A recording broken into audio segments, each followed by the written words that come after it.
Hi guess Mahesh friends, తెలంగాణకు సంబంధించి చాలా ముఖ్యమైన అప్డేట్ అయితే రావడం జరిగింది. లాక్డౌన్ అనేది మనకు ఈ నెల 30 తారీఖు వరకు కూడా పొడిగించారు కాబట్టి మరి ఈ యొక్క నేపథ్యంలో వివిధ ప్రవేశ పరీక్షలకు సంబంధించి తేదీలను కూడా మనకు పొడిగించబోతున్నారు అన్నమాట. ఓకే, తాజాగా మనకు ఎంసెట్, ఈసెట్ వంటి సెట్స్ అయితే ఉన్నాయి కదా. సో వీటన్నిటిని కూడా మరొక 15 రోజుల పాటు వాయిదా వేస్తున్నట్లుగా మనకు ఉన్నత విద్యామండలి చైర్మన్ తుమ్మల పాపిరెడ్డి గారు అయితే పేర్కొనడం జరిగింది. దీని తాలూకా పూర్తి సమాచారాన్ని ఇక్కడ మీరు చూడవచ్చు. ముందస్తు షెడ్యూల్ ప్రకారం పాలిటెక్నిక్ డిప్లొమా పూర్తి చేసిన విద్యార్థులు ఇంజనీరింగ్ ద్వితీయ సంవత్సరంలో చేరేందుకు నిర్వహించే ప్రవేశ పరీక్ష ఈసెట్ను మే 2 నిర్వహించాల్సి ఉంది. అలాగే ఇంజనీరింగ్, అగ్రికల్చర్ కోర్సుల్లో ప్రవేశాల కోసం మే 4, 5, 7, 9, 11 తేదీల్లో ఎంసెట్ నిర్వహించాల్సి అయితే ఉంది.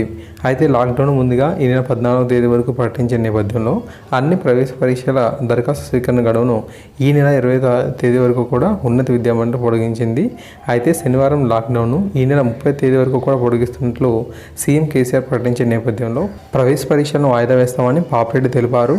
దాదాపు అన్ని ప్రవేశ పరీక్షలు వాయిదా పడతాయని చెప్పి కూడా పేర్కొనడం జరిగింది. ఓకేనా, అయితే ఈ వాయిదా ప్రభావం విద్యా సంవత్సరంపై మనకు లేకుండా అన్ని చర్యలు కూడా చేపడతామని, ఇబ్బంది ఏమి ఉండదని వెల్లడించారు. వివిధ సెట్లలో ముందుగా నిర్వహించాల్సిన ఈసెట్, ఎంసెట్ వాయిదా పడినుండగా ఆ తర్వాత మే 13 నుంచి నిర్వహించాల్సిన పీఈ సెట్, 20-21 తేదీలో నిర్వహించాల్సిన ఐసెట్, 23 నిర్వహించాల్సిన ఎడ్సెట్, 28 నిర్వహించాల్సిన లాసెట్ కానివ్వండి, 28 నుంచి 31 తారీఖు వరకు కూడా కండక్ట్ చేయాల్సిన పీజీ ఈసెట్ కూడా వాయిదా పడే అవకాశం ఉందని సమాచారం.